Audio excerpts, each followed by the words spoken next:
पंछी दीवाना चुग गया दाना, उड़ गया फड़ फड़ रे। अटरिया पे लोटन कबूतर रे, गुटर गुटर गुटर गुटर।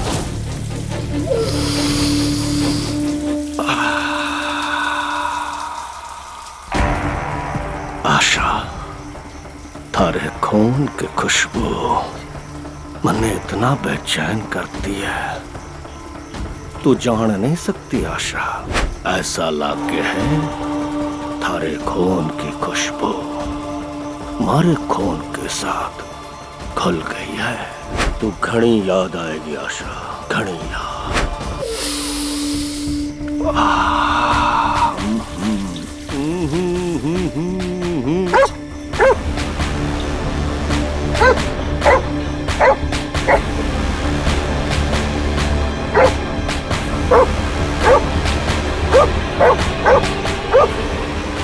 अच्छा,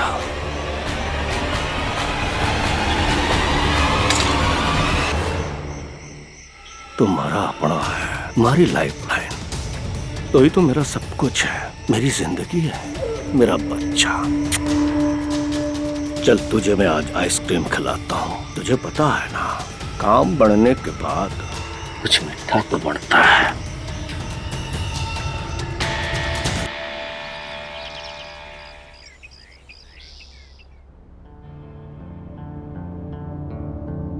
सत्तो रानी, सालगिरह मुबारक हो।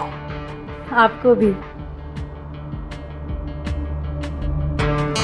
आपको याद था जी? मेरी सत्तो रानी मुझसे कोई डिमांड करे और मैं पूरा ना कर पाऊं, ऐसा तो हो ही नहीं सकता।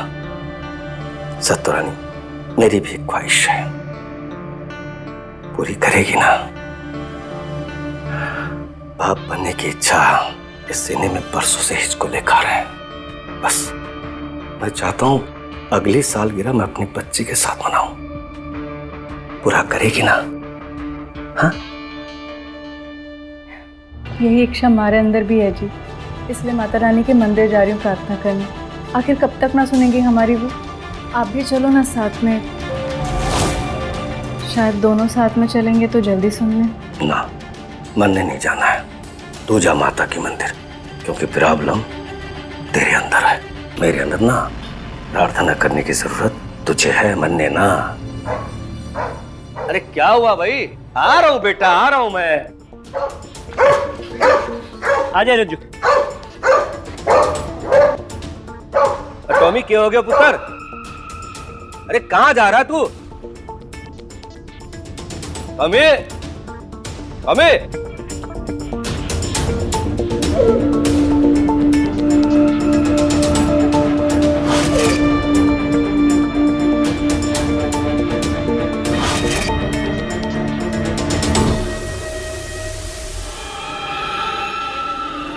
मेरा पुत्र, मेरा पुत्र। अच्छा,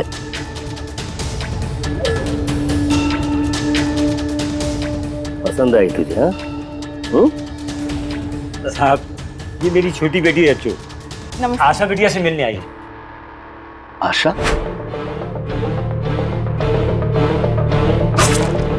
आशा तो आज नहीं आई काम पे। आशा तो कल रात घर पे भी नहीं आई और कल सुबह ही निकली थी यहाँ काम के लिए। तो हमने सोचा हवेली में काम ज्यादा होगा, इसलिए रात को यहीं रुक गई होगी। अरे थारी छोरी तो कल टाइम से निकल गई थी, अब घर नहीं गई है तो फिर कहाँ गई? शमशेर, मैंने पहले भी कई बार तुझसे कह चुका हूँ, थारी छोरी का चक्कर किसी छोरे के साथ है। और उसी छोरे को मैंने कल रात फिर से देखा। वो आया था यहाँ, मोटरसाइकिल में बैठ के थारी छोरी को लेके निकल गया। भाग गई तेरी छोरी उसके साथ। माफ करना साहब जी, छोटा मुंह बड़ी बात, पर हमारी दीदी ऐसी ना है। वो तो बहुत सीधी है। थारी छोरी तो बड़ी बड़ी बातें करे हमसे, और तू यहाँ रो रहा है, वो उसी बाइक वाले के साथ मजे कर रही होगी वहाँ। साहब, हमारी छोरी बिना बताए कहीं नहीं जाएगी। मालिक, आप लोगों की तो बड़ी बड़ी पहचान है, हमारी छोरी को ढूंढने में मदद करो। पता नहीं किस हाल में होगी हमारी छोरी, आपकी मेहरबानी होगी मालिक। शमशेर, अरे तू तो हमारे परिवार के जैसा है, परिवार का सदस्य है। हरी छोरी को ढूंढने की जिम्मेदारी मेरी है। अरे मैं कहीं से भी ढूंढ लूंगा। सुन, जब तक तारी छोरी आशा नहीं मिल जाती ना, तो छोटी छोरी को यहाँ घर के काम के लिए छोड़ के जाओ।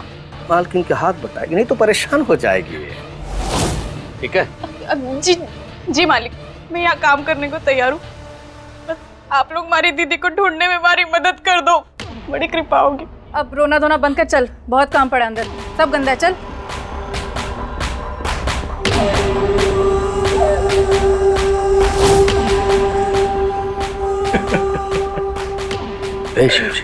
अब तू जा, ठीक है? थारी छोरी आएगी, जा।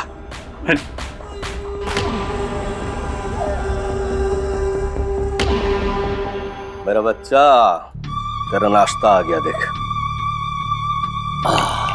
खा ले।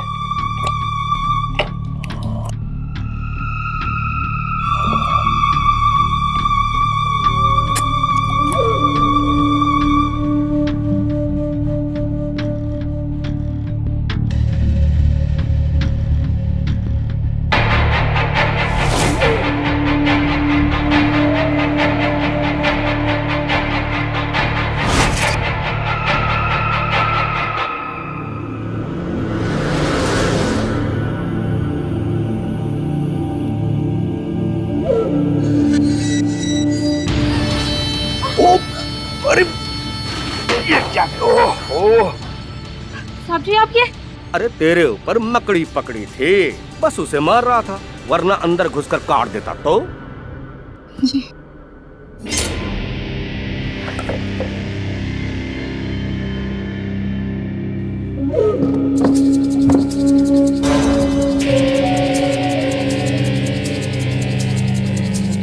आज ना बहुत अच्छे से पूजा हो गई। पंडित जी से बोलकर बच्चे के लिए हवन कराया है, लेकिन उन्होंने कहा है कि एक और विधि कराने की जरूरत है। अरे सत्तो रानी, तो और एक विधि करा लेंगे औलाद के वास्ते। पंडित जी ने ना विभूति दी है, बोला है कि रोज पानी में घोलकर तुम्हें पिलाने के लिए। रज्जो, एक गिलास पानी और चम्मच लेकर आना। जी मालकिन। पंडित जी ने बोला है कि रोज 1 महीने पीने से ना वो मालकिन,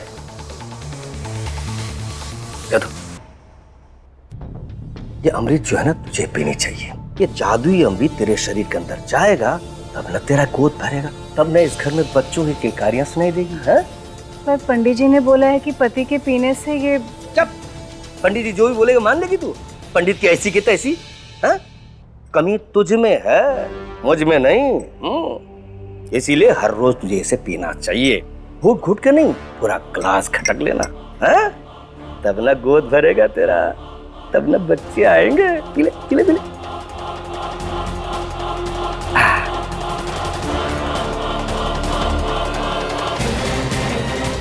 पीले। अजीब लोग हैं, विभूति घोलकर पीने से थोड़ी ना बच्चा होता है।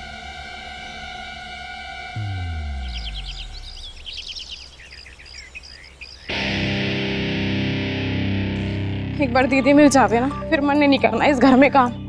बताओ, इतनी धूप में और पीने के लिए जंगल में जाके पत्ते ढूंढो। कहते हैं पत्ते खाने से बच्चा पैदा होगा। ये अमीर लोगों का दिमाग भी ना घुटनों में होवे। अब कहाँ ढूंढूंगी मैं अब ये पेड़?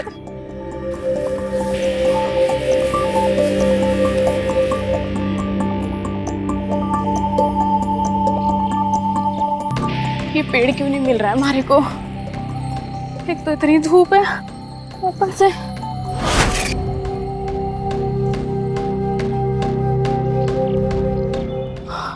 कहाँ चला गया?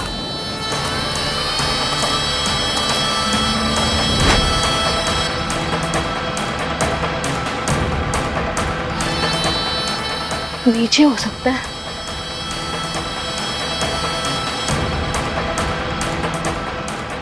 रज्जो, अरे अरे क्या कर रही तू? यहाँ क्या कर रही है?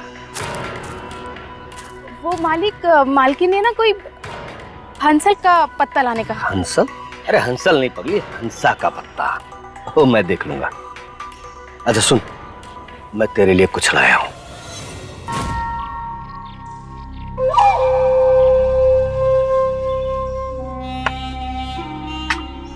ये। अरे नहीं नहीं मालिक, अब मरने ये सब ना चाहिए। वो बस आप हमारी दीदी को ढूंढने में हमारी मदद कर रहे हो, वही बहुत है। अरे पगली, ये तूफाना से थारे वास्ते इनाम से इनाम। इनाम? हाँ, किस बात का मालिक? अरे तू मारी और मारे बच्चे के इतना अच्छे से ख्याल रखे है ना, उसका इनाम से। बच्चा? हमारा बच्चा टॉमी जिगर का टुकड़ा, वो तुझे खूब पसंद करता है, इसलिए इनाम तो बनता है ना। हाँ? नहीं नहीं मालिक, मरने ये सब नहीं चाहिए। धन्यवाद। अरे पगली, तू इतना मत सोच। नहीं मालिक। अरे ला तो सही। हाँ दे ना, इसमें फिट आएगा, देख मालिक। फिट बैठ गया। सुन, ये खरा सोना है, तेरे बुरे वक्त में काम आवेगा। हाँ? जी। अभी तू जा, हंसा का पत्ता मैं लेकर आऊंगा, मालकिन को बोल दे, ठीक है? हाँ? जी।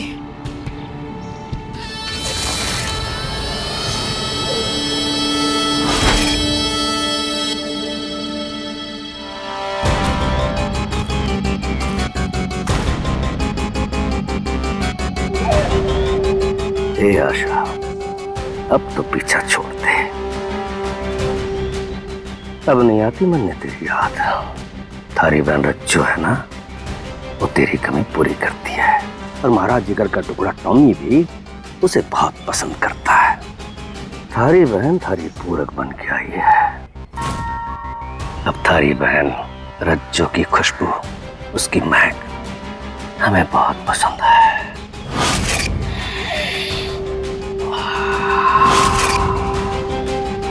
अब ना मिलेंगे हम दोबारा आशा। पंछी दीवाना चुग गया दाना, उड़ गया फड़ फड़ रे, अटरिया पे लोटन कबूतर रे, गुटर गुटर गुटर गुटर। एक समाज के तौर पर हमने अब तक काफी तरक्की हासिल की है। कई मायनों में हम एक मॉडर्न, लिबरल और प्रोग्रेसिव समाज बनाने में कामयाब हुए हैं। लेकिन अब भी कई पहलू हैं जहां हमें आगे बढ़ना है, अपनी सोच को बदलना है, और ये आसान रास्ता नहीं है। इसमें सबसे चुनौतीपूर्ण यानी चैलेंजिंग विषय है जेंडर इक्वालिटी, यानी महिलाओं और पुरुषों को समान अधिकार। मोटे तौर पर देखा जाए तो अब भी समाज पर पुरुषों का ही एक अधिकार है, और ज्यादातर पुरुष खुद को महिलाओं से बेहतर मानते हैं। और इसी सोच का एक घिनौना रूप हमें कुलदीप में दिखाई देता है। एक तरफ तो कुलदीप अपनी पत्नी को दबाकर रखता था, और दूसरी तरफ अपने घर में काम करने वाली हर लड़की को अपनी प्रॉपर्टी समझता था, जिस पर उसका हक है और उसके साथ वो जो मर्जी कर सकता है। हमारे समाज में महिलाओं के साथ होने वाले ज्यादातर अपराधों की जड़ में यही घिनौनी सोच होती है। अब देखना यह है कि कुलदीप को समय रहते अपने कुकर्मों की सजा मिलेगी या नहीं। मालिक ने जबरदस्ती दी है बापू, मैंने तो मना भी किया, पर कहने लगे कि इनाम है टॉमी और उनका ध्यान रखने के लिए। बताओ भला कौन ऐसे जबरदस्ती उंगली में डालता है अंगूठी? बापू मरने ना, वो आदमी बिल्कुल भी ठीक ना लगता। अरे नाना, साहब जी तो बहुत नेक इंसान है, हम जैसे गरीबों की कितनी मदद करते हैं। तेरे काम से खुश होके दी होगी तुझे, तू तो बस अपने काम पे ध्यान दे। बापू आप दीदी को ढूंढने के लिए पुलिस की मदद क्यों नहीं ले लेते हैं? पागल हो गई है क्या? तेरी बहन किसी छोरे के साथ भाग गई, किस मुंह से जाऊं रपट दिखाने? सारा गांव थूकेगा हम पे, और फिर कल को तेरा ब्याह भी नहीं हो पाएगा। बापू दीदी ऐसे नहीं भाग सकती किसी के साथ, वो खुद ही तो कहती थी ना कि पैसे कमाकर मन ने पढ़ने भेजेगी। बापू ऐसा भी तो हो सकता है ना कि मालिक हमसे कुछ छुपा रहे हो। चल चल, बहुत बोल ली तू जाके अपना काम कर। अरे वो पहले से ही बहुत परेशान है, तू अपना दिमाग लगा दी जा। और सुन, अगर ये दी है तो उसे पहन के रखियो।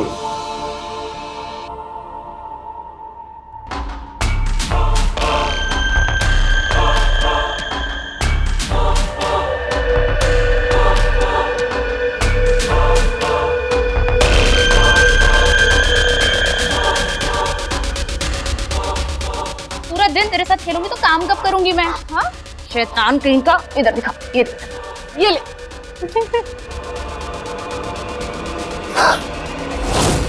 ये क्या करे मालिक आप? देख रहा था तेरे हाथ में अंगूठी है कि नहीं।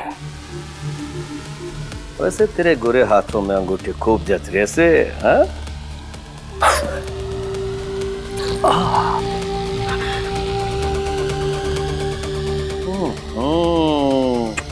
शर्मा गई छोरी। अरे चढ़ गया ऊपर रे अटरिया पे लोटन कबूतर रे। अरे गुटर गुटर, ए गुटर गुटर, आहा गुटर गुटर, ए गुटर गुटर। अरे चढ़ गया ऊपर रे अटरिया पे लोटन कबूतर रे। मालकिन मैंने आपसे बात करनी है। क्या हुआ? मालकिन मैंने ना साहब जी का स्वभाव बिल्कुल भी ठीक ना लगता। अभी उन्होंने हमारे साथ बदतमीजी करी, हमारा से हाथ पकड़कर, ये सब चीजें ठीक ना है। क्या बोली? तू कोई स्वर्ग की अप्सरा है जो मेरा खसम तुझ पर लट्टू हो जाएगा? हाँ, तुझसे प्यार से बात क्या कर ली, तू तो सर पे चढ़ के नाचने लगी। तेरी जगह ना एड़ियों में है, एहसान फरामोश कहीं की। अच्छा सुन, शाम में कुछ मेहमान आ रहे हैं, चाहे कितनी भी देर हो जाए, जब तक पूरा काम ना हो जाए ना, तू घर ना जाएगी, समझी? चल यहाँ से। बढ़िया है। वैसे मैं भी ना आ रही इस घर में काम करने। कसम पागल तो कोई उससे भी ज्यादा पागल। कह रहे थे आशा दीदी को ढूंढने में हमारी मदद करेंगे, वो कुछ भी ना कर रहे। बापू से फिर से बात करती हूँ एक बार। इतनी रात हो गई, बापू भी इंतजार कर रहे होंगे। काम काम काम, ये अमीर लोग हैं ना, गरीब लोगों की जान चूसनी है बस इनको। अब तू ही बता टॉमी, मैं क्या करूं? जो रज्जो है ना ये छोरी, हमारे दिल और दिमाग में उतर गई है। ये दूसरी छोरी जैसे ना है, इसे हम सोने चांदी से नहीं खरीद सकते, इसीलिए तो ये कुछ खास है। तुझे भी उतना ही पसंद है और मुझे भी। तुझे नहीं लगता टॉमी, इसे हम कच्चा चबा जाएं?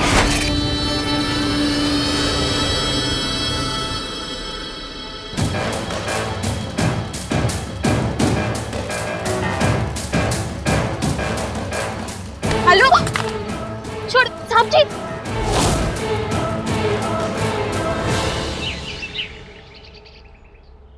बधाई हो सर जी, बहुत बहुत बधाई आपको। धन्यवाद धन्यवाद। अरे चौटाला साहब आ गए भाई, ये लो पकड़ो, बड़ी माला लेके आओ। मुबारक हो कुलदीप जी, चौटाला बहुत साहब। बहुत बधाई। ये लीजिए। धन्यवाद। आपने इस क्षेत्र की जनता के लिए इतने नेक और समाज सुधारक काम किए हैं कि हमारी पार्टी ने आने वाले चुनाव में आपको टिकट देने का फैसला किया। ले आओ भाई मिठाई का डब्बा। हेलो जी, मुंह मीठा करो। चौटाला साहब आप भी तो खाइए। जी जी जी जी। चलिए चौटाला साहब। साहब जी, साहब जी, कहाँ है मेरी रज्जो? ये बात क्या करे शमशेरा तू, हाँ? कहाँ गई थारी छोरी, मरने क्या बता? कल रात वो देर तक आप ही क्या रुकी थी, उसका फोन भी आया था, कुछ बोलना चाहती थी, अचानक फोन कट गया। पूरी रात इंतजार किया लेकिन मेरी छोरी घर नहीं पहुंची। अब थारी छोरियां हैं ही ऐसी, तो हम क्या करें? भाग गई होगी किसी छोरे के साथ, आशा की तरह। अब चल यहाँ से जा, मेहमान आए, बाद में बात करते हैं। चल जा। साहब, अब आप हमारी मदद करो साहब, हमारी छोरियों को ढूंढ लाओ साहब। क्या बोल रहे हैं? तेरे पास कोई सबूत है कि तेरी छोरी यहीं से गायब हुई थी? बिना सबूत के पुलिस कुछ ना कर सके, और तू इतने बड़े आदमी पर इल्जाम लगा रहा है। चल कल थाने आना। अरे जा। अरे भगवान के लिए कोई तो मेरी मदद करो। अरे क्या नौटंकी लगा रखा है, जा यहाँ से जा।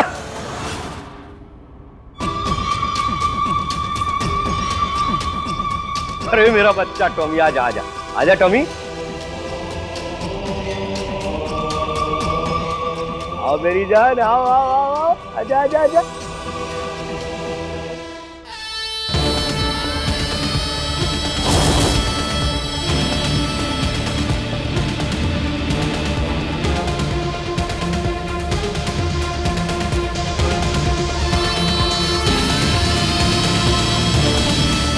सुन, ये खरा सोना है, तेरे बुरे वक्त में काम आवेगा।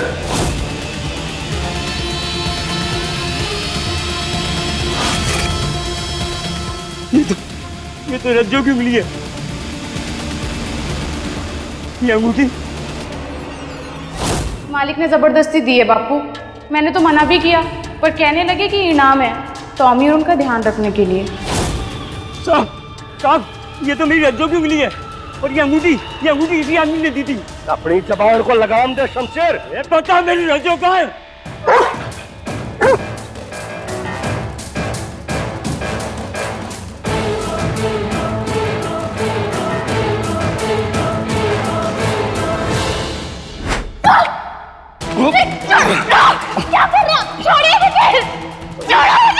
से छोड़ दूं, बड़ी मुश्किल से मिली है, तेज कट्टर है तू।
चरण देख।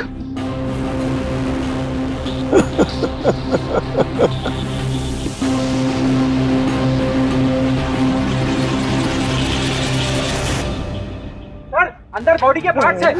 शमशेर, शमशेर संभाल अपने आप को, शमशेर संभाल अपने आप को, अंदर नहीं जा सकता। संभाल।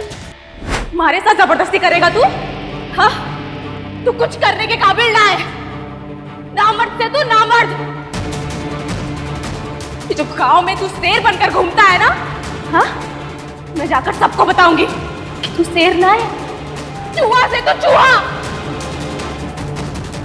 नामर्द।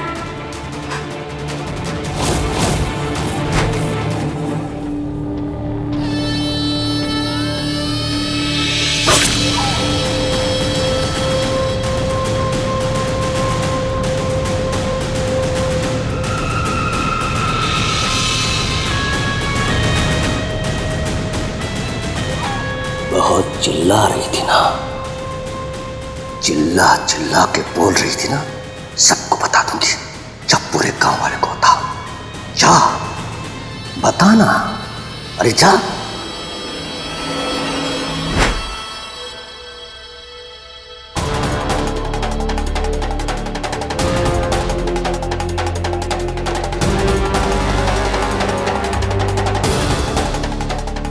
धर इसको।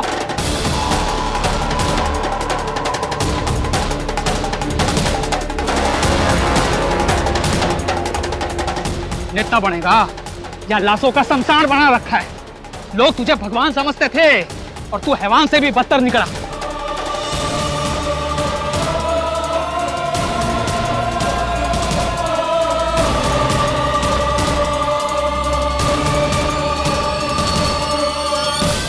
कुलदीप इंपोर्टेंट था, यानी नपुंसक।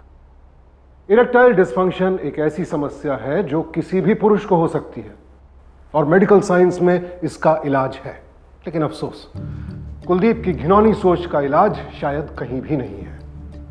अपनी कमी को ना मानना और मुझ में कमी है ही नहीं, यह विश्वास कर लेना एक ऐसा खतरनाक भ्रम है जिसने कुलदीप को क्रिमिनल बना दिया। अपनी कमी को छिपाकर उसका दोष अपनी पत्नी के माथे पर मढ़ना, अपनी हैसियत और पैसों की ताकत में चूर होकर गरीब मासूम बच्चियों का शोषण करना और उसमें सफल ना हो पाने पर उनकी हत्या करके उन्हें घर के पीछे ही दफना देना। जाहिर है ये एक बेहद दिल दहला देने वाला क्राइम था। लेकिन अफसोस की बात तो यह है कि हमारे समाज में ये कोई पहली ऐसी वारदात नहीं है। ऐसा पहले भी न जाने कितनी बार हुआ है। और अगर इस सूरत को बदलना है तो जरूरत है आवाज उठाने की, पैसे और रुतबे के आगे न झुकने की। सावधान रहिए, निडर बनिए।